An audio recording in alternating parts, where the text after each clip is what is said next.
Welcome, everyone. Are you aware that Gallup earlier this year released their 2021 employee engagement survey worldwide? And what it showed or highlighted is that only 20% of all workplaces on average are engaged, whereas the other 80% is dissected by 45% are disengaged and 35% are actively disengaged.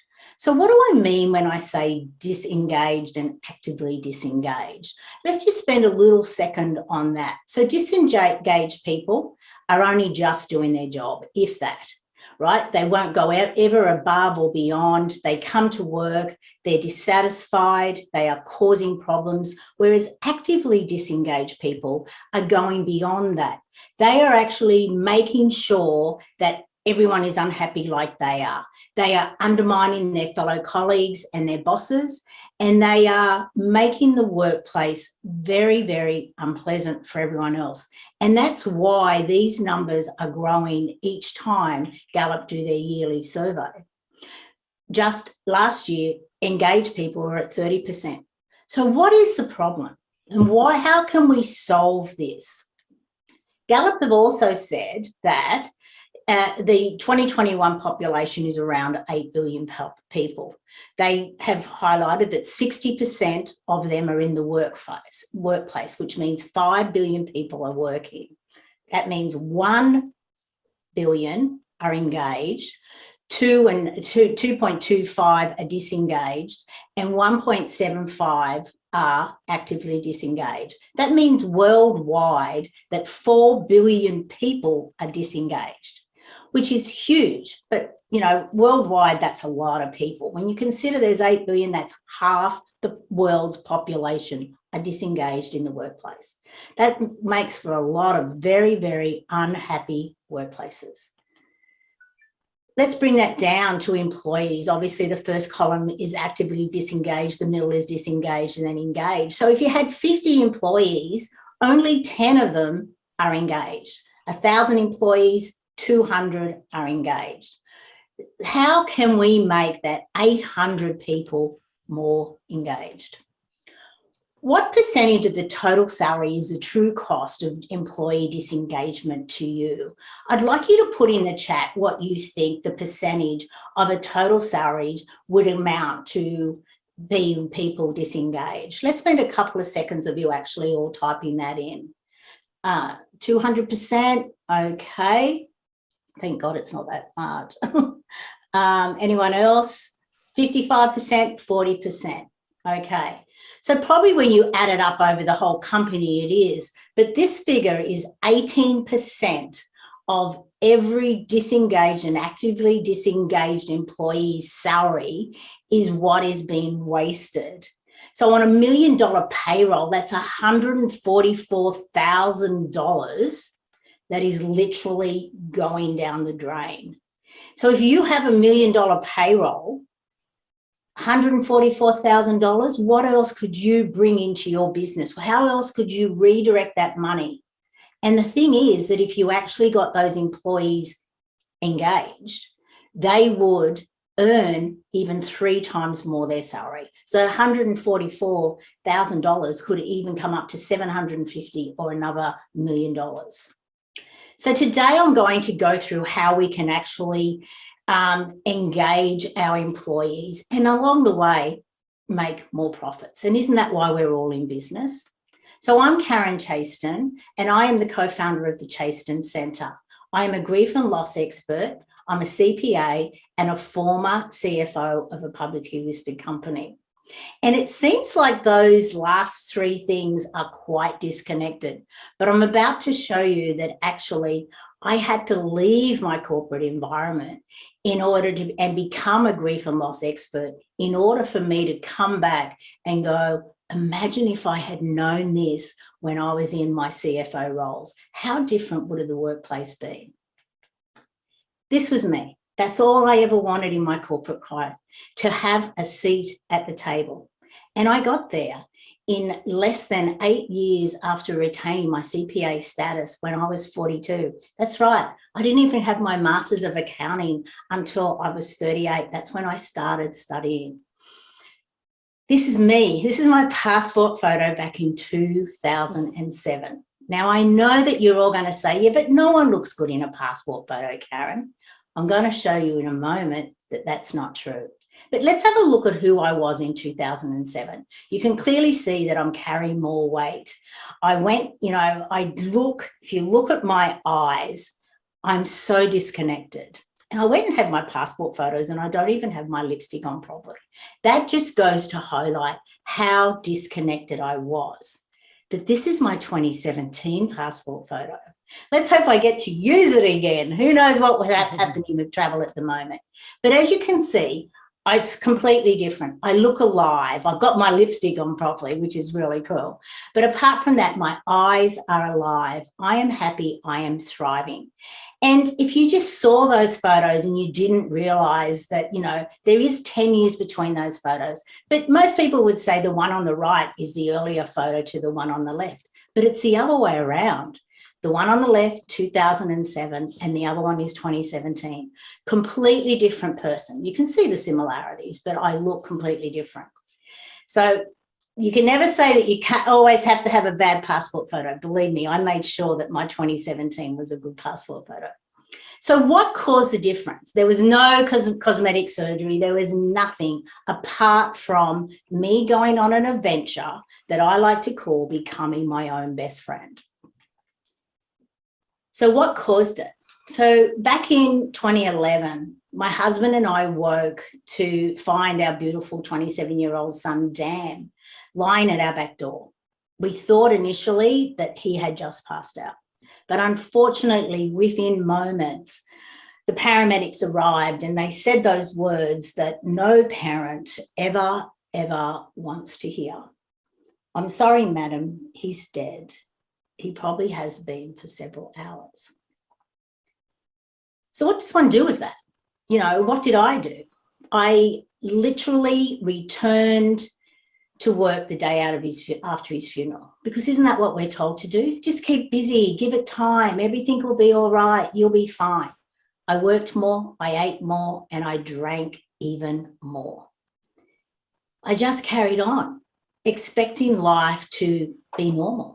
But how can it possibly be normal after such a tragic loss event? And I just did it. And the universe, or whatever you want to call it, actually wasn't happy with the fact that I just carried on. Because I'm pretty sure that Dan's passing was meant to be my pivotal moment in when I started to change, to do what I'm doing now. But because I didn't, I had to have another loss event come my way. And that came 15 months later after Dan's passing, in the form of me having to choose to go with the new company, not a C.F.O, doing everything you're doing now plus more, Karen, or to choose redundancy. And I'm pleased to say that when I got that contract, which had a salary which was 2/3 of what my current salary was, that I chose redundancy. I chose me for the probably first time in a very long time. And that was the greatest choice that I ever made, because along the way, I did become a life coach who specialises in loss. And more importantly, I started to really deep dive into loss. And the more I deep dived into it, the more that I found that there are over 40 different loss events that can affect our lives. And most people aren't even aware of that. Most people think loss is death, grief-causing situation. But actually, all of these 40 different loss events are a grief-causing situation. Everyone will react differently when loss comes into their lives. None of us have this amazing loss intelligence in what to do when loss does come to visit. And that's the biggest problem. And when you look at that list, you'll probably be able to go, yeah, I've had that, I've had that, I've had that. I present this list all the time. And the most I've had is a lady say, I'm 40 years old and I've had 21 of those. And you start to wonder, is that why, we have so many unemployed people? And I started to realize that I am a P&L expert, a people and loss and a profit and loss. And the more I deep dived into it, the more that I realized that this is why we have so many disengaged people in the world, because people don't understand loss. They say to everyone, just get up, just be fine, just get back to normal. Why can't you just move on from whatever this is that's happening in your life? Well, they can't. And for way too long, we have been expecting our employees to rock up and leave their problems at the door and just work hard all day and then pick them up as they go home. It's not the world that we are now living in, because people need to be understood. People need to be asked, there's something wrong. You're not doing your job like you used to. How can I help you? What's going on in your life? As opposed to, if you don't get your numbers up, you're out of here. Where's the empathy in our leaders? Where has it gone? And it's time to bring it back. This is why we have so many disengaged people, because our leaders are lacking empathy. They care about the bottom line and they don't care how they get it. And in their mind, the only way to get it is to slash cost. It's not. When you start to treat your people with respect and understanding and empathy, they will go above and beyond to assist you. It's a pain that is being inflicted and caused for both employees and also for managers all the way up the line. And it's time for us to stop the pain. How do you class your employees? Are they an asset or are they a liability? Let's think about this a moment, okay? I'm not about to change the accounting standards, but, in some ways it would be great. When I studied at Bond University in the late 90s, we did an exercise very similar to this. And the outcome was that, imagine if we took the employee's cost out of the P&L and put it into the balance sheet, right? And we started to see our employees as an asset. They clearly highlighted the asset would grow each year as, because they're not expense, so therefore they would grow. But we would start to see them completely different. We would treat them completely different. In the chat, let me know how you would, how you treat your assets. What do you ensure happens to your asset? They're revenue generating. What do you do to your assets to ensure that they are always in tip-top working order?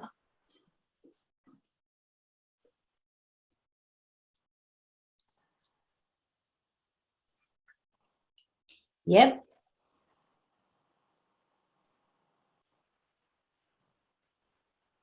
We take care of them. Exactly. It's so true. We take care of them. We maintain them. We, give them, if it's a physical asset, we give them the oil. We give them everything that we see. Yes, we do depreciate them, but we depreciate them very slowly, over a 10, 20-year period. Okay. And that's probably what we do with our employees as they age. We certainly depreciate them. But yes. But when we start to really value our employees as an asset, now I'm not about to change this accounting standards, but all I want is a mental fix, a mental change. So a different perspective for people to go, do you know what? You're an asset. I'm going to look after you. So what happens with this? Now, this is a funnel or a spiral that I'm about to dissect this thing. And I want you to think as we go along that, the more that our employees spiral up, the bigger the well gets and the more profits we make, the more well-being we have in the company. Then it keeps spiraling up and up and up. So as we go through that, just visualize this as a funnel, because I'm going to dissect the funnel. Okay, right. So let's look at the liability section of our funnel, of our spiral up. So we have employees down at the bottom who are depressed. As you can see, our revenue stream is quite, narrow. We have them distressed, vulnerable, withdrawn, disengaged, and confused. And I'm pretty sure that if you went into most workplaces, well, the stats Gallup has proved it, 80% of people are somewhere on that spiral in the liability section. So from an organisation's point of view, as you can see, if they are depressed, it's organisational death. If it's a distressed company, we have high turnover, vulnerable, absenteeism and presenteeism. Withdrawn, low morale, no engagement, disengaged, low productivity or loss of productivity. And if they're confused, you have unfocused operations and confusion. Whereas from an individual's point of view, you can clearly see that there's a loss of interest, there's stress, there's an indifference, loss of energy, there's mistakes, they're in overload, they're in mindless busyness. Whereas when we start to focus on looking at our employees as an asset, look at the difference. They have clarity, there's vitality, they're collaborative, it's effective, and they have purpose and passion. From an organisation's point of view, when they have clarity, they're stable, they're focused, they're directional. With vitality, we have an organisation well-being and high emotional intelligence. When they're collaborative, they're engaged, they resonate leadership, they have a culture that everyone is jumping out of bed every morning to go and be part of. When they're effective, they're decisive, they're flexible, and they have acuity. And purpose and passion, you have a world-class business. Isn't that what every organisation is striving to achieve? From an individual's point of view, when you have clarity on where you're going and what's about to be done and your direction, not only at work, but in all areas of your life, you're calm, you're alert, you're engaged, and you're present. When you have vitality, your physical, mental, and emotional well-being is very high. You're collaborative, you resonate, your empathy is very high. Your connection, effective, you're optimistic, decisive, confident, and valued. And with purpose and passion, you're fulfilled, joyous, and you have meaning. Isn't that the life that we're all looking to achieve? So what sort of way are you going to class your employees moving forward? Are they going to continue to be classed as a liability and treated as they're replaceable? Or are you going to change the focus and bring them into being an asset that you are proud to show everyone, an asset that you value, that you actually can say, because of you, we have achieved this, because of your contribution. It doesn't matter whether you're the janitor or the CEO or the chairman of the board. The difference is, your part is required. Not everyone can be the chairman of the board, nothing would get done. Every single person in the organisation is a cog in a wheel that is really, really important, and their value is what needs to be portrayed and demonstrated, not just with words, but with actions. As we said, is this the reason why we have so many disengaged and actively disengaged people in the world? I'm pretty sure it is. And it is flowed on to the Great Resignation. Now, for those of you who haven't heard about the Great Resignation, it's where after our pandemic, which has gone on for 18 months, nearly 2 years, is really starting to have an effect on all of our employees. And it's not always a bad effect. It's actually a good effect because they're starting to ask themselves questions. These employees, all of them, not just the 80% that are disengaged, but all of the employees are starting to ask themselves questions. Why? Why? Why do we have to work this way? Why can't I decide on how I utilize my time? Why isn't it, it's my time. So why can't I say when I want to work? Why can't I say it's my choice and how I want to work or where I want to work? Why can't I decide which is best for me in all areas of my life? How come I can't have a say?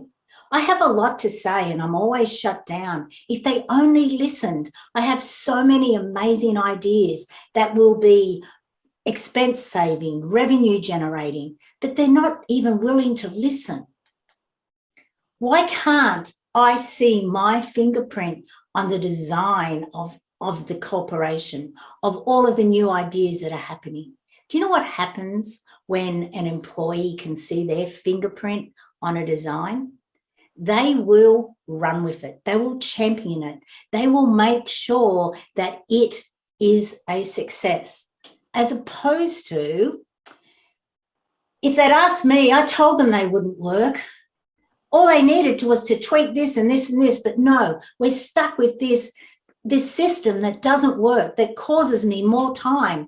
It could have been so much easier if they had only just asked me, and it would have been time saving, revenue saving, because then I could have been doing something else instead of spending hours on trying to make this work.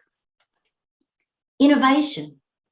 Why aren't they open to innovation? Why are they continually saying, we do it this way and this is the way we will always do it? Why aren't they open to new ideas? Or why aren't they continually looking for that better way, that easier way, so that we could possibly work less hours and achieve more revenue? Come to work refreshed, ready to do that day's work, because we aren't doing these unusual hours. The solution to all of this is the people and profits, how to easily motivate your employees and increase profits. Now, as time's getting away, I'm going to very quickly go through the 3-step process. But if you'd like to know more, please reach out after this and I'll be more than happy to go through it in detail with you. The first step is the you factor. Yes, everything happens with you. And that's the biggest problem, is most of us are not looking after ourselves. We're too busy running around after everyone else and we're wondering why. We have no energy, we have no time, we're exhausted, we're in resentment.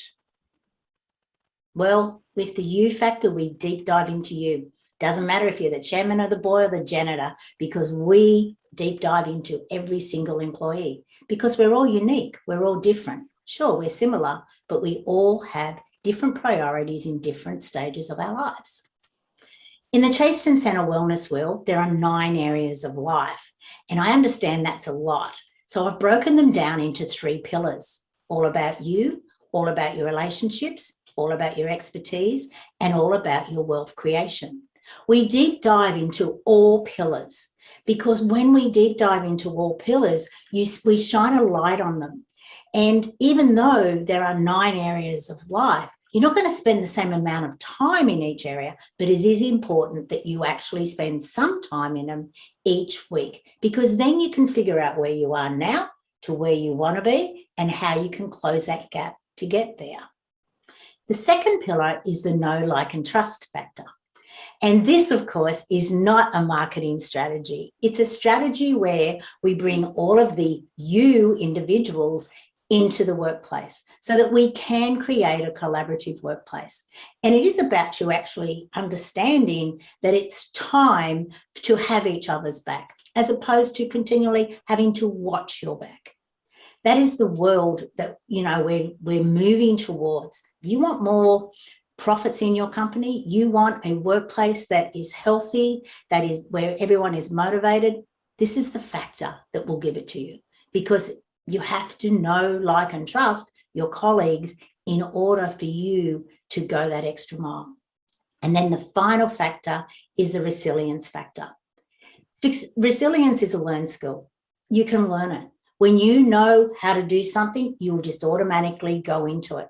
The reason why people don't know how to move beyond loss is because they haven't been taught the easier, more loving way on how to move beyond loss.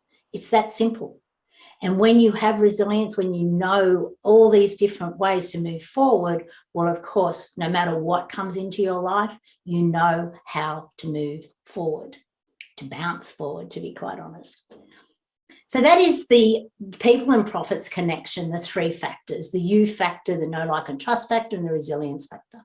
And when you have those three things in place, your people, your productivity, and your purpose will all be driving you towards more profits.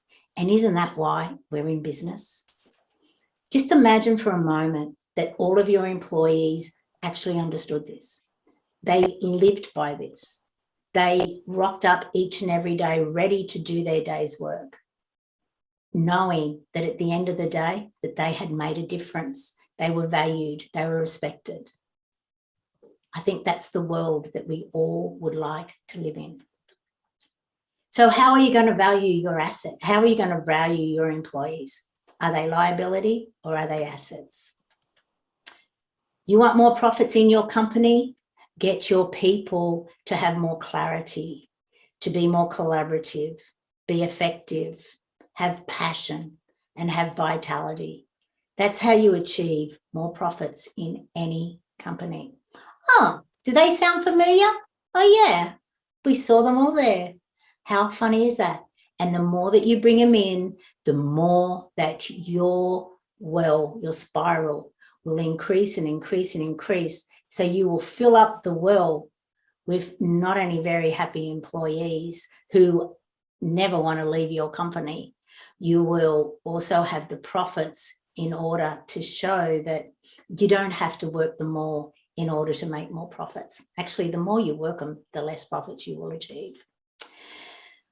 The Chaston Centre loves to say, give us your worst employee and we guarantee that they will become one of your best or they'll resign. A win-win for all. Thank you for listening. If you would like to know more, here are my contact details.